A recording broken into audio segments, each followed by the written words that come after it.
Travel can be rough on the body, but just like aging, it doesn't have to be. Let me tell you one thing right off the bat. My wife and I do not suffer from jet lag. That's right, we do not suffer from jet lag.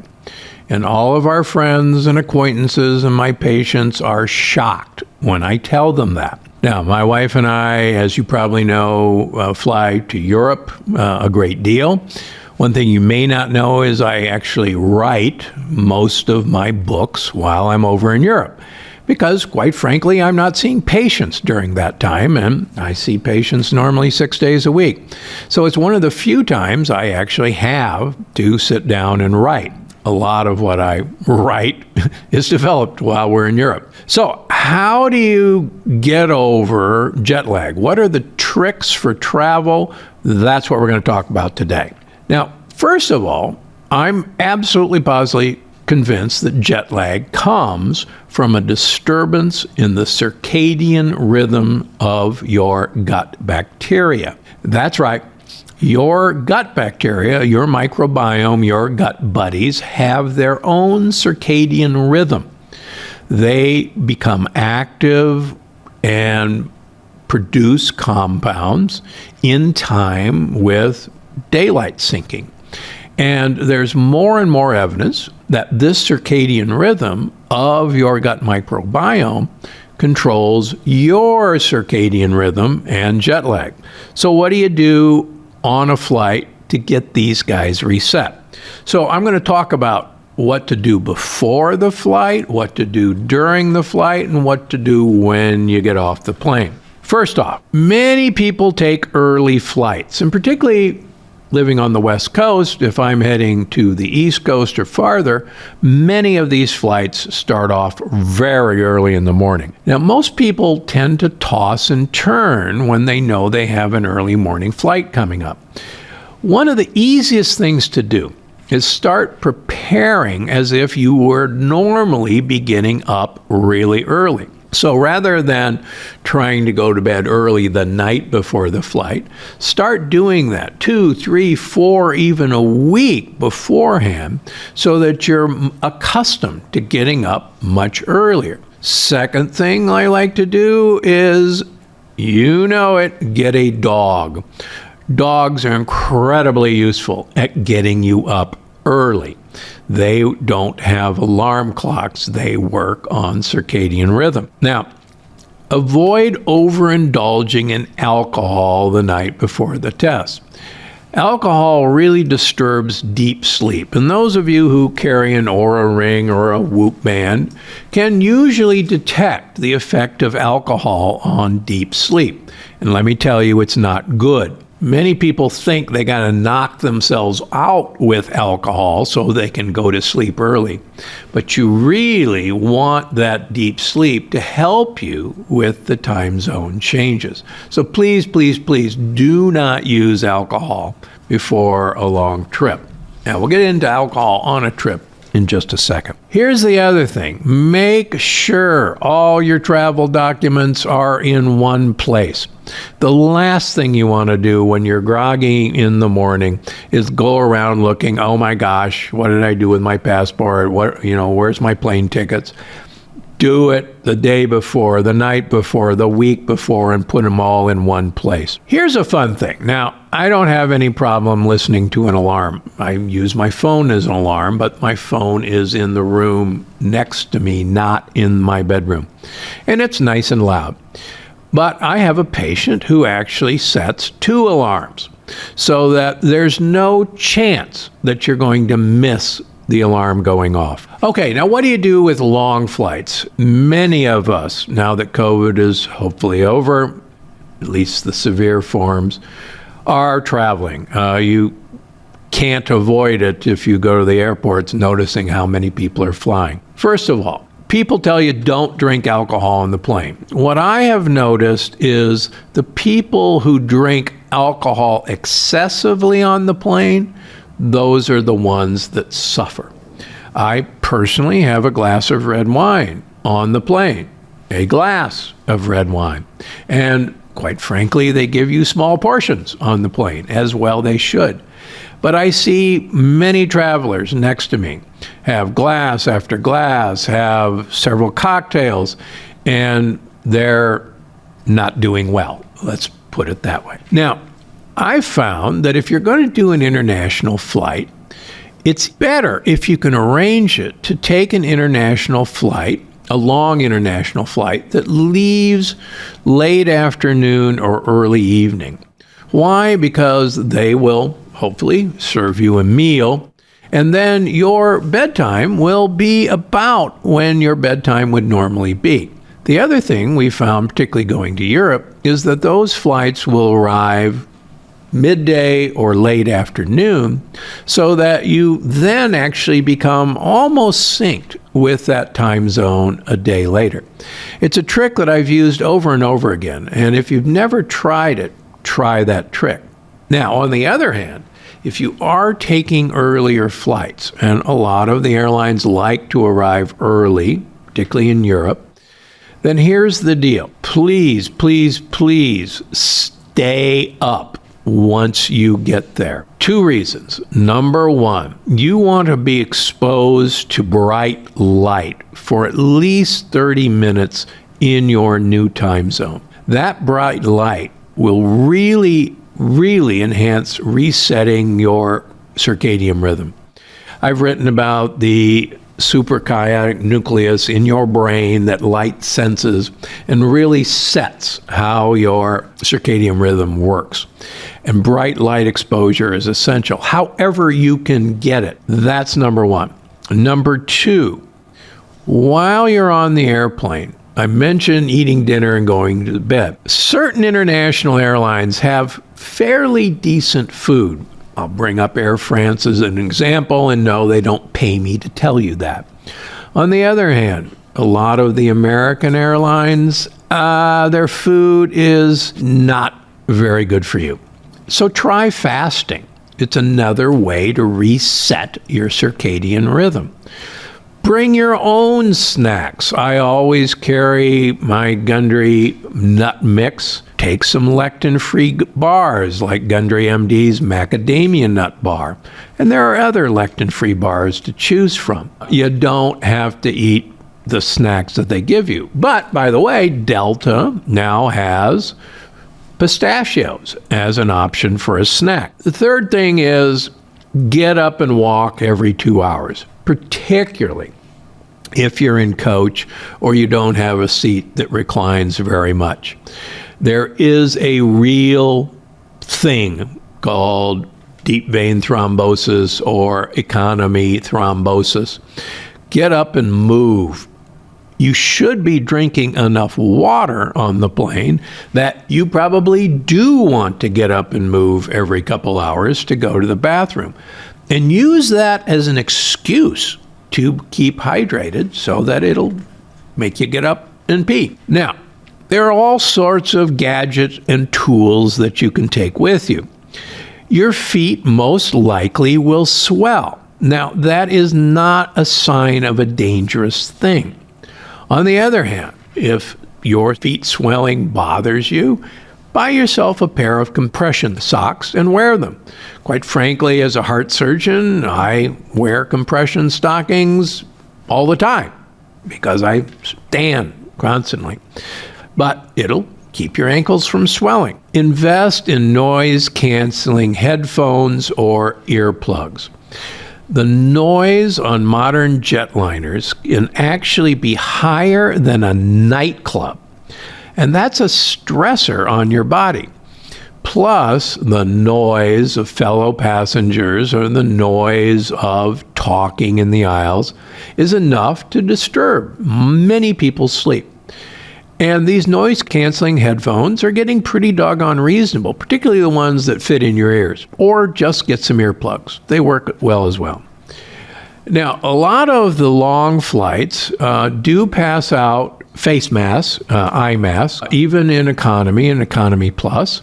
But just in case, and I've been on some recently where they didn't, I always bring an eye mask in my backpack. And I always have it with me, and it really does help block out light. It's the same way you really want blackout curtains in your bedroom, you want blackout eye masks. And there's a number of companies that make really good blackout eye masks. Bone Charge happens to be one of them. Speaking of Bone Charge, if you're going to watch movies on the plane, and quite frankly, I very rarely do that, but if I do, I wear blue blocking glasses. That blue light is one of the best ways to keep you awake that anyone has ever designed. And if you're going to watch movies on the plane, please invest in a pair of blue light blocking glasses. And again, one of my favorites is by the company Bone Charge. Finally, supplements. I'm a huge fan of supplementing for travel. First of all, whatever vitamin D dose you are currently taking, double it. Double it for a couple of days before you leave, double it while you're gone, and keep doubling it for a couple of days after you get back. That's my number one trick. Number two, double your vitamin C during the same time period. It's a 1-2 punch. If you want to add zinc, like 30 milligrams to that regimen, that's fine with me. But vitamin D and vitamin C are the 1-2 punch. Now, the other trick that we've tried that I think makes this so successful is we change up our probiotic regimen. Go crazy with probiotics. Whatever probiotics you're taking, double it. Take them the morning you get there. Now, most people are taking kind of 1 or 2 types of probiotics. In my opinion, you really want to change things up. So get yourself a multiple strain probiotic.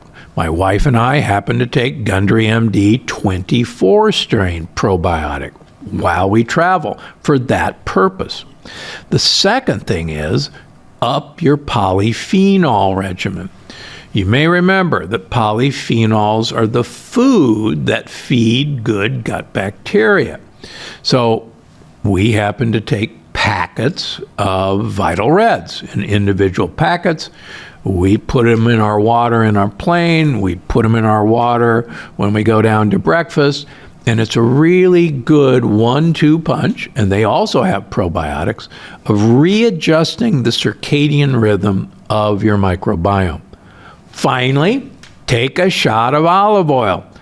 Olive oil is loaded with polyphenols. And every breakfast spot in Europe that I've ever been to has olive oil available. And they'll look at you a little funny, but pour yourself a shot of olive oil instead of a shot of orange juice. Finally, please reject the orange juice on the plane or at the breakfast where you're going. The one best way to kill off your immune system is orange juice. The sugar in orange juice has been shown in human volunteers to blunt your immune system function for 6 hours. And that's exactly what you don't want to happen when traveling long distances. Most people are so tired that they find they want sugar at all costs. And believe me, when I was a busy heart surgeon, I wanted sugar at all costs when I was up night after night. And that's one of the reasons I got so fat. So please avoid the need to wake yourself up with sugar. You'll thank me in the long run. Finally, there are products that will change your circadian rhythm. I make one called BioSync, which, as the name implies, synchronizes your circadian rhythm. And we always travel with BioSync as well. Finally, take a powder like our new Nitro Pulse, which makes nitric oxide. That'll improve your blood flow, improve the elasticity of your blood vessels, and that will also help make this change. Again, we do not get jet lag. And I think it's the tricks that I've just told you that's going to help you avoid what most people think is one of the worst parts of long-distance traveling. This is your gut and me on vacation. You know, I travel a lot, sometimes for vacation, but most of the time for work. And when I meet plant paradoxers on the road, and I meet them all the time, they almost always ask me the same question. Dr. Gundry, how do you stick to the plant paradox plan on the road? It's hard enough when you're at home with your kitchen, but when you're traveling, how do you do it? It's true. Eating the plant paradox way can be extremely difficult on the road. But when you're out and about, it's especially important that you focus on keeping your gut healthy. In fact, did you know that when you travel to a new country, your gut microbiome actually changes? It's true, and that influx of new bugs is likely one of the reasons, along with some strange to you foods, that so many travelers suffer from tummy troubles, especially in the beginning of their journeys. So, how can you protect your gut and mostly stay on the plan when you travel? Well, along with sticking to any supplement routine that works for you, there are a few amazing things you can actually try, and it starts before you leave. In fact, in my opinion, it should start when you buy your ticket. How? Well, the first step is make your gut bugs thrive.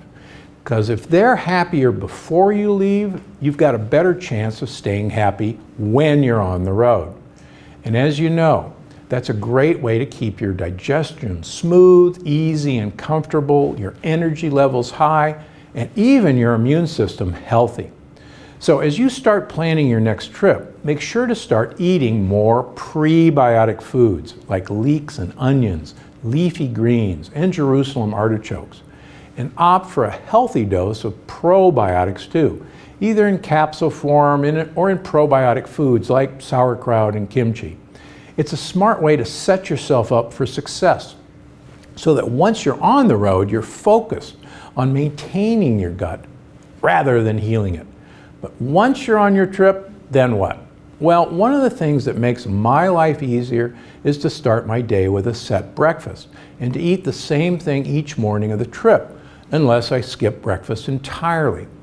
Personally, I like to have a green salad with plenty of olive oil. It fills me up, it feeds my gut bugs, and is something I can find just about anywhere, any country, any city. And sure, they may look at you funny when you order a salad for breakfast, but chances are they've got what you need in the back. Plus, if you make a plant paradox-friendly breakfast part of your routine, you're setting a good tone for your day. Now, if you're really on the run, like at an airport or trying to catch an early meeting, remember, it's totally fine to skip breakfast. Or you can grab a black coffee and a handful of walnuts. They're also available, most places. Now, along with starting my day right and keeping up with my healthy routines, I tend to plan my meals out way ahead of time. Now, this wasn't always possible, but thanks to the magic of the internet, these days it's actually easy. What am I talking about? Well, you can actually read menus before you dine. That's right, by heading online and checking out restaurant menus, and heck, even hotel room service menus, you can really set yourself up for success. Personally, I always look for menus that are heavy on the leafy greens and wild-caught seafood, and light on fried, starchy, dairy-heavy foods, unless I'm in Southern Europe, where they use A2 milk. And just like with breakfast, when in doubt, you can almost always get a salad with olive oil and lemon juice. And a lot of the time, it's pretty easy to find a piece of grilled fish, too. So, rest assured, you've always got options. Which brings me to my next tip. Make your adventures plant paradox friendly. Sure, I'm talking about exploring new cities on foot. It's a great way to get a bit of exercise in, but it goes beyond that. Personally, I love checking out the unique farmers markets and food halls in new cities and building picnic lunches there. It's a great way to guarantee that I'm indulging in a little fruit, but it'll be in season. And it's easy to get to know more about the food you're buying, because local artisans will actually be excited to tell you how their products were made, So you'll have a better sense of whether something was grass-fed, pasture-raised, or made with A2 milk. It's also a great place to buy gifts for your loved ones. There's nothing like I appreciate more than a bottle of really nice olive oil, and I bring them to my friends. And last but not least, reset when you get home. No, I'm not talking about going back to your pre-trip habits, but going back to square one and restarting my 3-day cleanse, or at least going back to phase 1 for a week or two. It's actually a great way to give your gut bugs the reset they and you probably need, and to remind your system that vacation mode is not the new normal. Oh, and one more thing. Whether you're traveling for work or for fun, make sure to take some time to relax, even if it's just a few minutes each day. You deserve it. I'm Dr. Gundry, and I'm always looking out for you at home and on the road. It's easy enough to eat the plant paradox way when you're home in the comfort of your own kitchen, but how can you make it work when you're out and about? You know, it may surprise you to hear it's not that hard, but it does take some smart planning and careful preparation. So today we're going to get into the plant paradox on the go. But first I want to know, is there anything you'd like to learn more about? If yes, please do me a favor and let me know in the comments below. I'm making this channel for you after all, so I want to make sure your health questions get answered. In fact, this video was actually inspired by one of our viewers who wrote in wondering how to help her husband stay healthy on the road. He travels a lot for work. And it's something that's been on my mind a lot because I've got a few really big trips coming up myself. And in my opinion, traveling is just better if you're feeling your best, whether you're on the road for work or for pleasure. So let's get right to it. First of all, I understand if you're on the road a lot, eating in restaurants every night is a drag. So while I'll briefly talk about restaurant strategy at the end of this video, today I want to focus on snacks, lunches, and other meals you can pack at home and eat on the go. First, snacks. Now, if you've been with me for a while, you know that one of my favorite snacks on the planet is nuts. They're high in protein and healthy fat, and they keep you full for a long time. But they can get boring, especially if you're on the road for a while. So I like to mix them up a little by tossing them in herbs and spices. Try garlic and rosemary, paprika and salt, or even a bit of cinnamon and vanilla stevia for a sweet-tasting treat. But I understand that can get boring on its own. We all need options.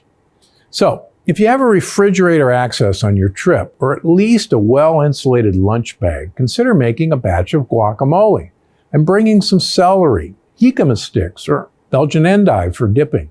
You can also stock your fridge with healthy cheeses like buffalo mozzarella. You know, Costco sells them in individual vacuum-packed servings. It's really super convenient now. Or try some celery and jicama with almond butter instead.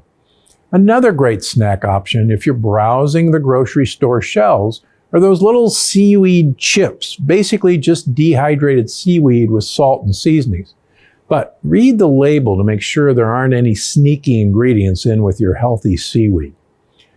Now, if you're on the road a lot, I think it's handy to get a big plastic container and fill it up with shelf-stable, pre-portioned snacks like seaweed chips, nuts, those single-serving packets of almond butter, bittersweet chocolate, or even jicama or coconut chips. That way, if you're on the road for hours at a time and you feel a little craving coming on, you know you're taken care of. And remember, if you aren't prepared, those long trips are a great time to play around with intermittent fasting. It's great for your health. It's way better than stopping at a gas station for a bite.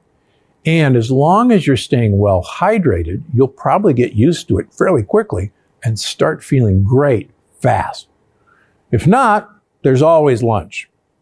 Now, it's easy enough to find a plant paradox-friendly meal at most restaurants. And like I said, I'll talk about dining out at the end of this video. But if you want to pack a lunch on the go, there are a few things you can do to make sure your lunch is delicious and not a soggy mess at lunchtime.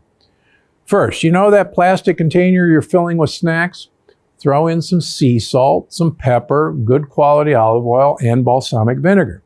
That way you can stop anywhere for salad greens, and you'll be able to dress your salad and top it with some nuts for extra crunch. Always handy, right?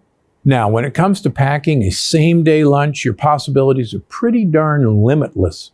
Though unless you've got access to high-quality lectin-free bread, traditional sandwiches are off the table. If you want something hot and don't have access to a stove or microwave, I suggest heating up something like a stew or a soup until it's piping hot, then transferring it into a thermos and sealing it tight. It'll cool a little, but if you really heat your food up at the beginning of the day, it should stay until lunchtime. And if you have access to a microwave, but not a fridge, consider packing frozen soups and stews in glass jars. They'll start to thaw throughout the day. Then just unscrew the jars and warm them up. Now, if you're more of a salad person, I suggest either packing your salad undressed and using that oil and vinegar I mentioned earlier. Or, if you don't have access to a fridge during the day and you want the convenience of a pre-dressed salad, ditch the delicate greens and make your meal with heartier ingredients like broccoli slaw, kale, chopped radishes, and shaved asparagus. Not only will it make your salad a little more delicious and exciting, because it's not your average lettuce, you'll avoid that end of the day soggy green thing too. But if you are someone who craves leafy greens, make your salad upside down. Put your dressing in the bottom of the container, followed by the heavy ingredients like animal protein, avocado, and chopped veggies. Then put the greens at the very top. When you're ready to eat, just invert the container onto a plate, and you've got an instantly dressed salad and not a soggy green in sight. Bonus, if you've got refrigerator access and are packing multiple meals at a time, you can make a lot of salads this way at once. I find that I actually keep in 5-6 days in the fridge just like this. That's not bad. Or you could also just make a meal of snacks. Some nice goat cheese, a little prosciutto, plenty of leafy greens, maybe a fig or two. Think of it as a plant paradox cheese board. Now, if you're staying in a hotel, first thing you should do is ask for a refrigerator. Most hotels have them, though they may charge a small deposit. But that way you can keep things like salads and sparkling water cool for when you're hungry. And you can stash coconut yogurt, hard-boiled eggs, and pre-chopped veggies inside when you want an easy breakfast or a snack. And also, if your room comes with a hot water heater, buy a pack of miso paste. You've got everything you need to make miso soup, which is fantastic any time of the day. They actually eat it for breakfast in Japan. But when you do need to go out and eat, first and foremost, check out the nice long video I made about doing the plant paradox at restaurants. It's right here on this channel. But also, remember these simple tips. 1, when in doubt, just get a salad with oil and vinegar. Most restaurants will have some version of it, even fast food places and diners. Just make sure to pick off the croutons and tomatoes, and go ahead, pay extra for that avocado. Your health is worth it. Check out the appetizers. I've been seeing lots of buffalo cauliflower, sauteed Brussels sprouts, and fennel salads on menus, most of which are perfectly compliant.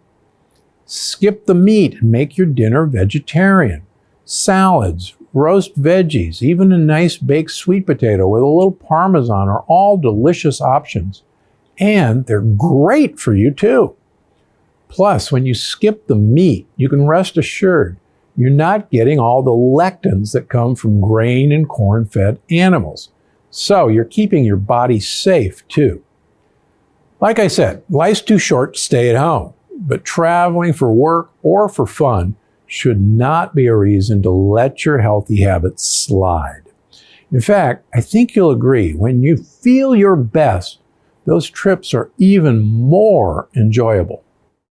More amazing episodes just like this one. Watch now.